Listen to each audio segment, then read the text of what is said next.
I love drilling because I get to be outside. Every job is different. Every job has its own challenges.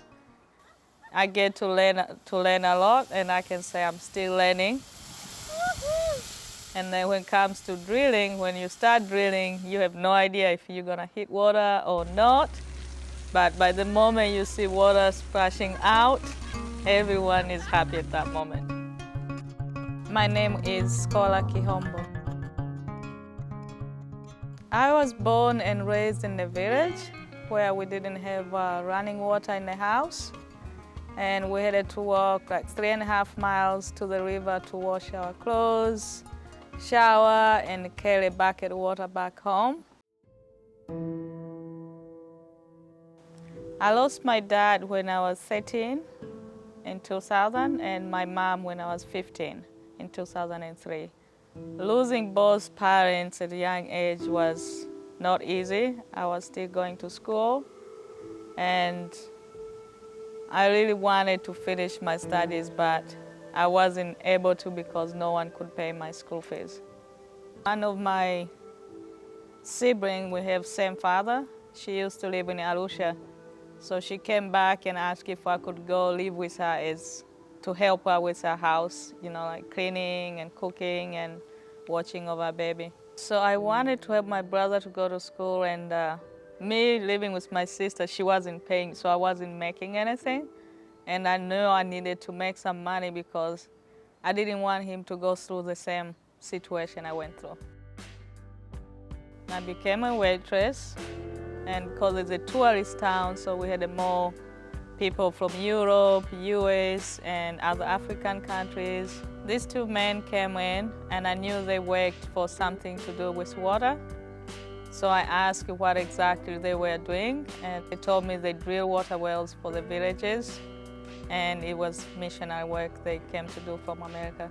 So I asked them if I could go and see how exactly they really do it. So I went with them to one of the villages 3 hours from the town, and they were just doing a survey to pick up a spot where they can drill a well and make sure all the kids and close to school, everyone in the village can have access to that well, and also make sure they can take care of it after they finish.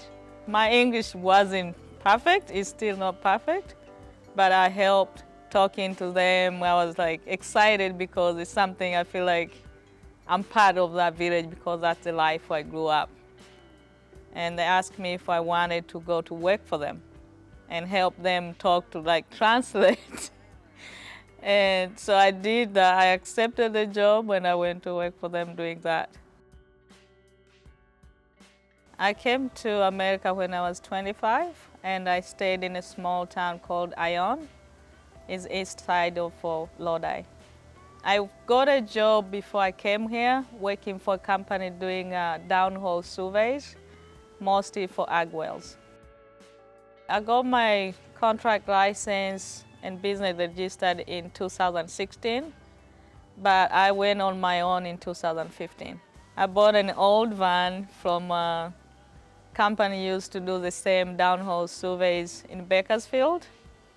I have that parked outside, so that was my first van for work. I moved here to Madela when I was still working for my boss for the first job I did when I came to US. Most of drillers, they're all male. So you show up to do the e-log, they expect a man to be the one going to do it, and it's me. And some of them you talk on the phone, they think it's a big woman. And you show up like, oh, you're just a baby. The way I see it, the story of my life, all the difficulties I had to go through, all the ups and downs, and the way I keep going, because I feel like there's always a reason, I'm Christian. I was raised by Christianity. My mom, she was good Christian. So I believe there's always a reason. Apple.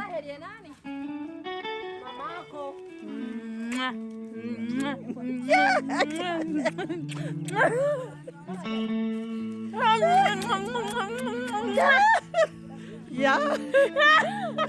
I still love my country a lot. I'm still the same little girl who was born and raised in the village. Every time I go back, when I visit my grandmother, I still carry back a word on my head. That will never change.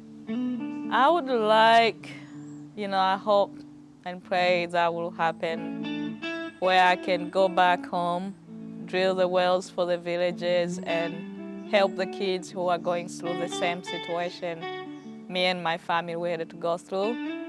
Like, find the kids who have no parents, they love going to school, they're good, they're smart. So help them pay their school fees, put them to school, and have my drilling business and also drill for the missionaries. And maybe when the kids grow up, if I help them since they're little, when they grow up, during school break, I can be there and teach them with different skills. I can take them to the drilling site with me, show them how it's been done, so help them think outside the box. It's not always you have to work for somebody. You can start something your own. If I think about going back, having no running water back in the village, and knowing the difference now here in the U.S. when every bathroom, kitchen you walk in, outside, you have a running water. And some people here take it for granted. So I feel like if we all can think about it, and if you know there's a way you can help or go help, doesn't matter which country you go. Doesn't matter who you're helping.